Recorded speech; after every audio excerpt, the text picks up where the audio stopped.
The after effects from Hurricane Fran, severe flooding where the winds were never a problem. Saddam Hussein tightens his grip on northern Iraq and gets a new warning from Washington.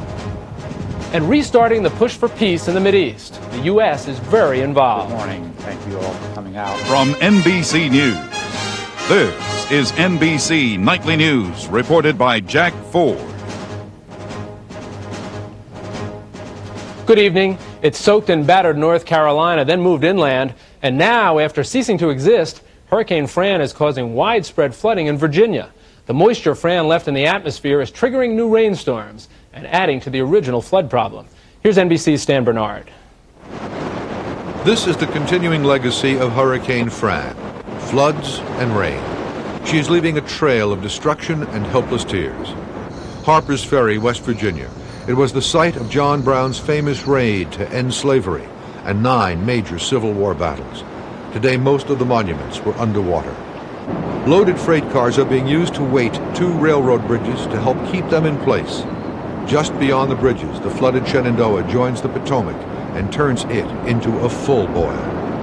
By the time Hurricane Fran got into the hills and mountains of West Virginia, she was carrying up to 14 inches of rain.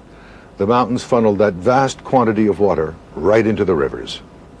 At Harper's Ferry, flood state is 18 feet, but the water crested at 32 feet this afternoon, and then went on to Point of Rocks, Maryland, cresting near 38 feet, more than double the flood stage. Sometime after 8 p.m., the Potomac River flood crest will hit the District of Columbia and Alexandria, Virginia. In Point of Rocks, Maryland, the water has swept over the banks, across roads, and into homes. They've been flooded out before and never get used to it. It's terrible. I don't know what to say. It's just bad. And we're just putting it together again after January, and then we come up with this and got to live with it. I mean, me and my 2 kids live here, and we got to make the best of it. At Great Falls, Virginia, the flood was picking up momentum for the assault on Washington and Alexandria. Well before the river was at full crest, there were the first cracks. Some water was getting to Washington streets. And while Hurricane Fran was gone, in her aftermath, some tropical rain was pulled into this already soaked area. The NFL football game in the New Jersey Meadowlands had to be delayed for 32 minutes by a severe thunderstorm. Stan Bernard, NBC News, New York. The official death toll stands at 22, but on one of the barrier islands where Fran first came ashore on Thursday night, a search is underway for people who still are unaccounted for. Today, most of the barrier island residents evacuated last week tried to head home. NBC's Bob Dotson now on the roads they traveled and the road ahead. Traffic backed up 5 miles as residents of 2 North Carolina beach communities were finally allowed to return to their homes today, or what was left of them. Carolina and Curie Beach bore the brunt of Hurricane Fran. It left an unholy mess. The congregation of Wilmington's First Baptist Church carried away what remained of their historic steeple, toppled during the storm. Then gathered today 1,300 strong in a nearby rec center for Sunday service. And when I saw it in the newspaper, I was like, oh, I just wanted to cry. But it was just a steeple. It was a thing and not a life. The Reverend Mike Queen told them God's hand guided that steeple to the sidewalk, so it would not tumble into the church. Now, it could have been somebody could have got killed in it or on it when it fell down. The steeple's fall jarred Lori Kaiser from her couch just 300 yards away. She thought, well, then maybe we're having an earthquake along with our hurricane. The congregation just completed a $1 million renovation 2 years ago. All that new carpet and maybe the organ, was spared. we got some water upstairs and not downstairs. Only minor damage. The congregation got the hole in their church covered just before it started raining again today, at the beginning of Sunday services. The steeple was built before the Civil War, served as a lookout for both the Union and Confederate troops, as each in turn occupied this town. It has withstood dozens of hurricanes, some with winds stronger than Fran's. Anything subjected to that much wind, if it has any tendency to go, it'll go, whether you're Baptist or whatever. Other churches understand. Pastor Queen read a note from the First Presbyterian, which for years has had a beautiful but shorter spire of its own. We're willing to pay for the bragging rights to the tallest steeple in town, at least until you and your congregation rebuild. Enclosed was a check. We cashing that check, folks. Bob Dotson, NBC News, Wilmington, North Carolina. Meanwhile, still steaming across the Atlantic, a storm called Hortense. It does not seem to be strengthening, but Puerto Rico and the Virgin Islands are bracing for landslides, mudslides, and flash floods as it passes there overnight. And when NBC Nightly News continues in a moment, Americans patrolling the skies over Iraq as the threat of trouble there continues. And later, honoring some Civil War warriors who are fighting for their own freedom. Last month, Publishers Clearinghouse surprised a winner in one state. Is Martha your mother? Yes. Well, look at this. Now they'll surprise a winner in every state. Starting October 7th, the Prize Patrol will surprise winners all across the country. Holy cow! Oh my God! That's 50 winners in 50 states. I am overwhelmed. With prizes up to $100,000. Someone from your state is guaranteed to win. Enter the Publishers Clearinghouse sweepstakes today and it could be you. If you've seen one Raisin Bran, you've seen them all. Total Raisin Bran? There's 100% of all these vitamins in Total. There's not 100% of anything in Post. Am I the first to notice this? Total Raisin Bran, with a total difference. At Budget Car and Truck Rental, we're in a simple business. It's about joining the right vehicles with the right individuals all over the world and in your neighborhood. And when you see people as individuals, it makes a big difference in the way you treat them. Here's some news from Budget that'll make a big difference to you. Right now, get any Budget car up to a full size for just $25 per day on the weekends with unlimited mileage. Call 800-BUDGET-7 today. Saddam Hussein tightened his grip on northern Iraq today as the Kurdish faction he backs overran 2 more towns. This is more bad news for Washington, already frustrated because Saddam's military moves last week disrupted covert operations aimed at toppling him. NBC's John Palmer joins us now from the White House. John, good evening. Good evening, Jack. Well, the White House is monitoring the situation in Iraq very closely, ready to take action if the president thinks that's necessary. Mr. Clinton had no public comment on the renewed fighting, nor was there any indication from U.S. officials that Iraqi troops were directly involved in these latest clashes between the 2 Kurdish factions. But the United States top military officer said today that Saddam Hussein would pay a price if his troops resumed fighting. We have made it clear to Saddam Hussein that we would not stand idly by if he turned his military against his own people or against his neighbors. Sporadic fighting between the Kurdish factions has been reported throughout the week in northern Iraq, causing thousands of refugees to flee. In Baghdad today, a rally staged to condemn the United States as an aggressor. Meanwhile, U.S. government sources confirmed to NBC News that Saddam's assault on the Kurdish zone in northern Iraq last week broke up a CIA-funded covert operation that had been working to undermine the regime in Baghdad and to overthrow the Iraqi dictator. Officials say a handful of CIA operatives were forced to flee and that dozens of Kurdish dissidents associated with the CIA effort were rounded up and apparently executed. The Iraqis who are against Saddam feel betrayed, according to a spokesman for the Iraqi National Congress, which opposes Saddam's regime. Because America is not helping them. They feel that America is looking after its interests only and not for the interests of Iraqi people. The ranking member of the House International Relations Committee said the CIA-backed covert operation in Iraq has been underway for some time. We've tried to contact all kinds of groups that we think are dissidents that do not support Saddam Hussein. We've financed it. We've done some military training. We've provided intelligence. None of these have been... Senior administration officials have declined to comment, at least publicly, on Hamilton's remarks. The feeling here is that these clashes in northern Iraq between these 2 dissident Kurdish groups are basically, well, it represents a civil war, and the United States has no intention to get involved there unless Saddam Hussein again commits his forces. Jack? John, thank you. NBC's John Palmer tonight at the White House. In the meantime, 24,000 Americans are on duty in the Persian Gulf tonight, a flotilla and 200 aircraft, all assigned to keep the peace. NBC's Fred Francis aboard ship tonight. These Navy jets today in the Persian Gulf are the muscle enforcing the airspace that the U.S. now calls its new, larger no-fly zone. F-18s and F-14s now roar off at a slightly higher tempo than they did 1 week ago. And yet, after the much publicized military edict, U.S. combat pilots are not even flying in the expanded zone, which extends another 60 miles towards Baghdad. NBC News has learned that U.S. jets rarely cross into the area. We don't need to go in there ourselves to enforce it. With our weaponry and so forth and our ability to see what's out there, we can see if there's any violations really without going into that extra box, should we choose. Perhaps, but one military source said flying so close to Baghdad might be too provocative. So who really came out ahead in this latest scrape with Saddam?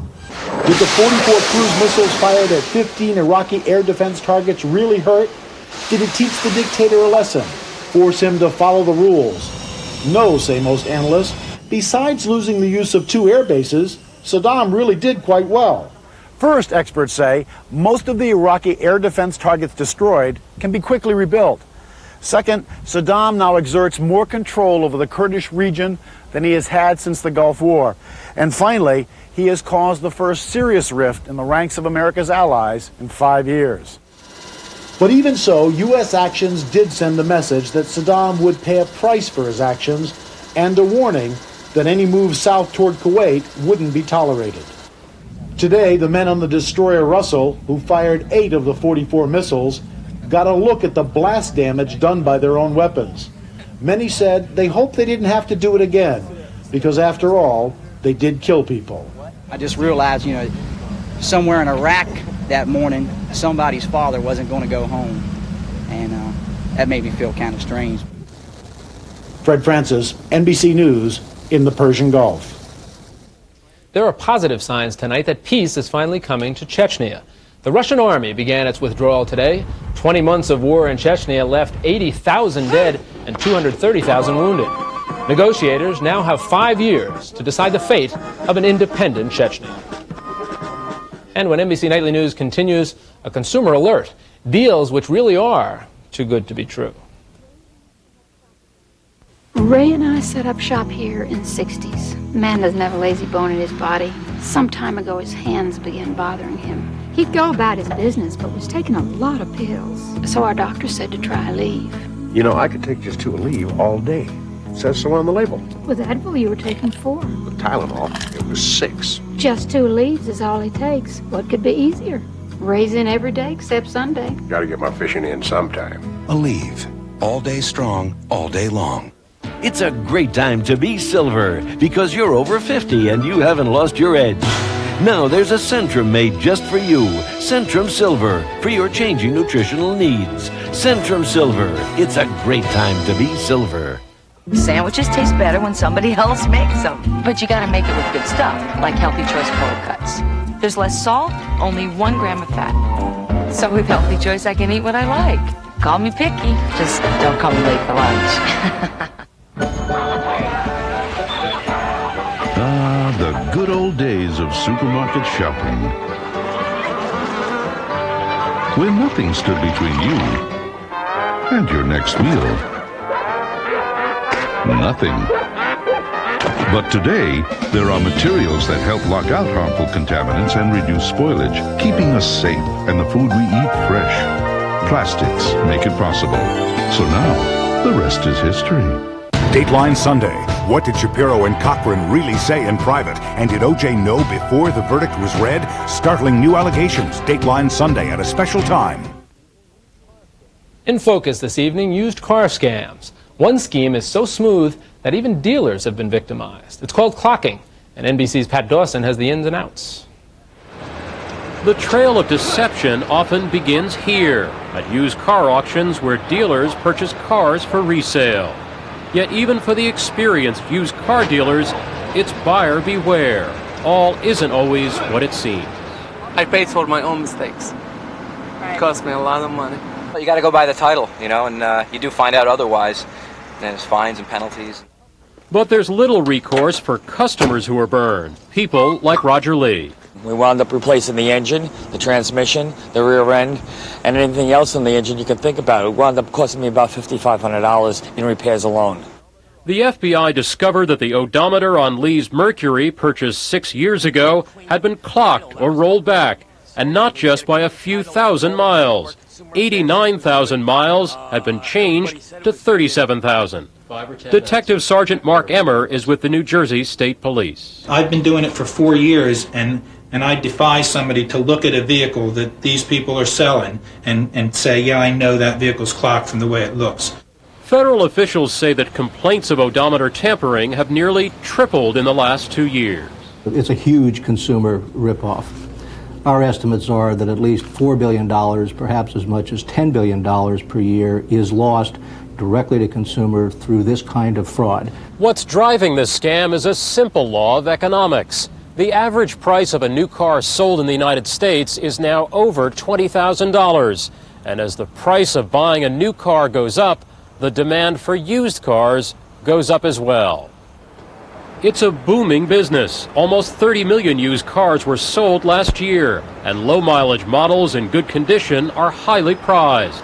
And there's a basic rule of criminal economics involved as well. 10 to 15 minutes is all it would take. And the profit is $4,000, $5,000, $6,000. Yeah, for 10 to 15 minutes of mechanical work. Forging the paperwork isn't much harder.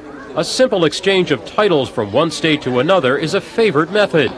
And this is hardly a high-tech crime. It's as simple as changing a 7 into a 2 or using a common ink eraser to scratch out part of the 8 in 80,000, making it 30,000 miles, and instantly inflating the car's value by thousands. In the past 8 years, federal prosecutors have won more than 1,200 convictions in 27 states. The biggest problems have been along the East Coast. Sergeant Emmer has busted small-time operators clocking 2 cars a week and big-timers. This man, Jimmy Rossi, operated 15 dummy companies. 1,600 cars were clocked. Total profits, over $6 million. Rossi is now doing 5 years.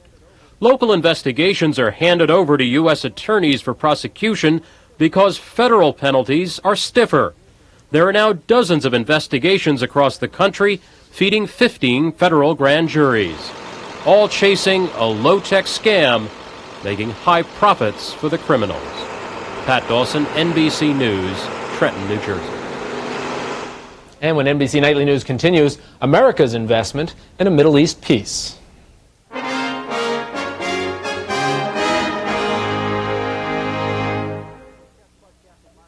Well, we're here with Chess Club Captain Marty Harper, who won't switch to Gladlock zipper bags. These are my good luck bags. Well, little Marty, what if we shove this pond scum into schoolyard thug Larry Zuger's locker? In either your bag or the Gladlock bag with the yellow and blue make green seal. Your bag doesn't have a green seal, smart man.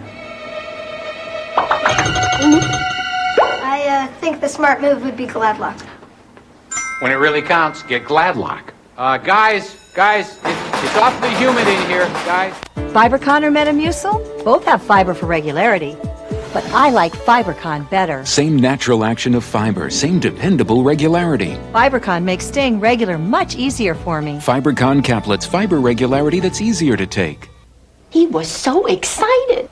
He kept saying, "Can you see him? Can you see him?" Well, I didn't know hearing aids had gotten this tiny. Belltone's Invisa hides inside my ear. Married 37 years, and now he hides things from me. I'm hearing so many things I missed before. Invisa's incredible. Invisa is as small around as a soft contact lens. So visit Belltone today, get a free hearing test, and save $200 on Invisa now. He hears great, and he's as good looking as ever. Belltone's Invisa. You've got to go see it to believe it.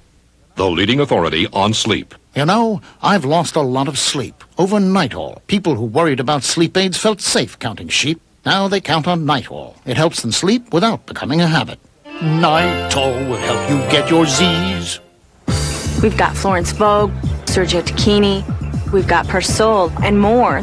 Now they're all at LensCrafters. Hundreds of the latest sunglass styles from the hottest designers. As vision care experts, we'll fit every pair of sunglasses perfectly. They feel great. And we're LensCrafters. If you need a prescription, we can provide it in almost any pair in about an hour. And if I can help you to not only look good, but to see better, I mean, that's just one of the greatest feelings in the world. LensCrafters, sunglass fashion from eyewear experts. Your body. How much do you know about it? If faced with a critical choice, do you trust your doctor has all the facts? I don't want to make the wrong decision. Are women treated differently by the medical system? We're the best experts on ourselves. A special series to help the people you care for live longer and better. Shouldn't you be watching? NBC Nightly News, Monday. Rap music star Tupac Shakur is recovering tonight after being shot several times last night in Las Vegas. Shakur was in this car when another vehicle pulled alongside and someone opened fire. No arrests have been made. Now to the search for peace in the Mideast. President Clinton will host Israeli Prime Minister Netanyahu at the White House tomorrow and try to jumpstart the negotiations between Israel and the Palestinians. The new U.S. diplomatic effort actually got underway today. NBC's Martin Fletcher has our report. David Levy. Secretary of State Christopher was upbeat today in his London meeting with the Israeli Foreign Minister. This has been a good week for the peace process, he said. But it wasn't so good for Prime Minister Netanyahu, strong-armed into meeting Palestinian leader Yasser Arafat after saying he never would. This newspaper cartoon today sums it up. Netanyahu's arm is in the cast, and President Clinton asks, who's been twisting your arm, Arafat or your party, that it could? Ladies and gentlemen, please. Netanyahu is under pressure from all sides. From the Palestinians, who want him to stick to the agreements they signed with the previous Israeli government. From the right wing of his party, which wants him to reject some of those agreements and slow down the peace process. And from President Clinton, who wants him to speed it up. Political analysts say he's vulnerable to pressure. The only thing that surprises me, at least, and some of my colleagues, is that he is not so tough when he's pressed. And the pressure is growing, especially from Jewish settlers in Hebron. The Palestinians and Washington want Netanyahu to stick to the peace deal and pull the Israeli army out of most of the West Bank town. Netanyahu hasn't decided what to do. The settlers put out this propaganda video pointing out the dangers of an army pullout. היום יושב צה"ל על גבעת אבו סנינה. See the army position on the hill, the narration asks. Palestinians will be there, terrorists, the settlers call them, and then they'll kill the Jews. The peace process will be the main topic when Netanyahu meets President Clinton in Washington tomorrow. One political source told NBC News today that if Clinton is re-elected in November, Israel expects even greater American pressure on Netanyahu to speed up the peace process. Martin Fletcher, NBC News, Tel Aviv. History was made last night in the Miss Italy pageant in Rome. Miss Italia, la numero 54, 18-year-old Denny Mendez, born in the Dominican Republic but a naturalized citizen of Italy, became the first black woman to win the Miss Italy title. Two of the judges had questioned whether she should be permitted to compete, but 9 million telephone votes from TV viewers sealed her victory. And when NBC Nightly News continues in a moment, the contributions of black soldiers during America's Civil War.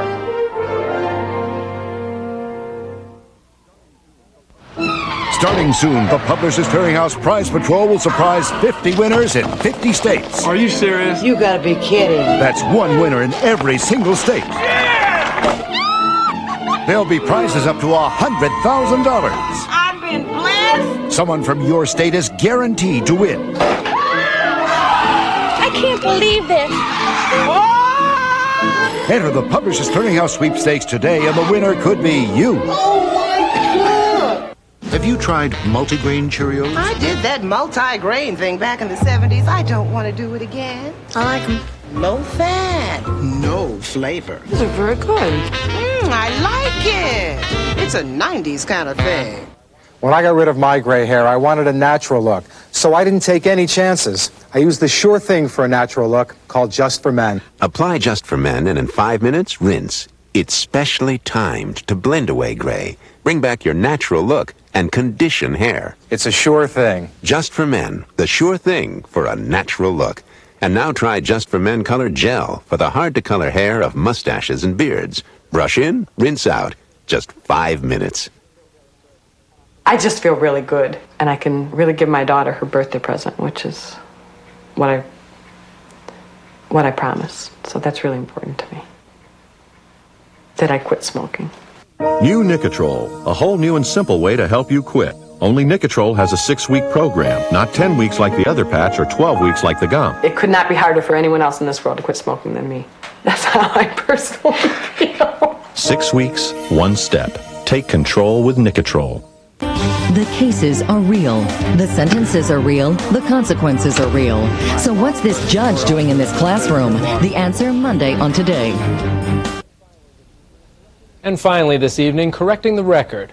For the next several days, Washington, D.C. is playing host to a series of events to fully recognize the contributions of black soldiers who fought in the Civil War. Here's NBC's Joe Johns. Today's parade was a tribute to nearly 200,000 black soldiers who fought in the Civil War. Their roles, minimized in the history books, have not been forgotten by their descendants. Soldiers like James Ruffin, a Boston barber who served with the all-black Massachusetts 55th Regiment. His letters from the war echoed the ambivalence of black troops who fought the battles but were denied the glory. I ain't willing to die for my country yet. She has failed to do justice to the black troops. There is an atonement to make for all who have already fallen in battle. In the Civil War, black soldiers were treated like second-class citizens. They fought with the Union Army for equal pay. They fought with the Confederate Army for emancipation, and capture often meant death. In some prison camps in the South, when the colored men were taken prisoners, they were killed. They were not even held as prisoners of war. Firing! 5 battalions! The recognition of black Civil War soldiers has been slow to come. The film Glory was the first time many Americans learned about their contributions. The celebration that started this weekend in the nation's capital is a push for even greater recognition. It will conclude with a ceremony at Arlington National Cemetery on Tuesday. The nation needs to know that our roots in preserving it are as deep as the roots of anybody.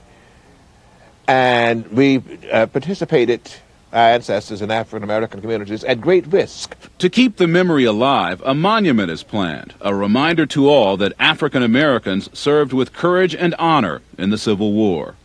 Joe Johns, NBC News, Washington. And that's Nightly News for this Sunday. Now here's Jane Pauley with a look at what's ahead tonight on Dateline Sunday. Thanks, Jack. Jury selection in the civil trial of O.J. Simpson is set to begin 1 week from this Tuesday, as a new book offers some startling revelations about the first trial, including the claim that O.J. Simpson had been told the verdict the night before it was read in court. One of the most famous moments in television history, which is that shot of O.J. Simpson, is fundamentally a fraud. He knew?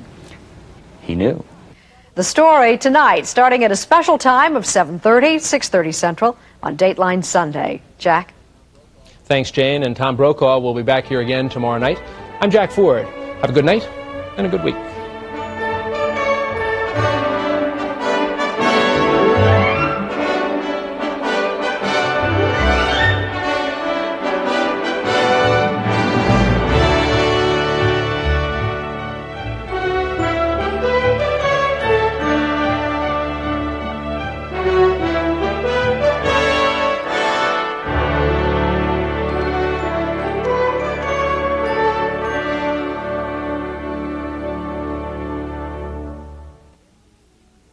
NBC News, now more than ever. Dateline Tuesday. What if someone stole your identity? It happened with this couple. Find out how easily crooks can destroy your credit and your life. Dateline Tuesday.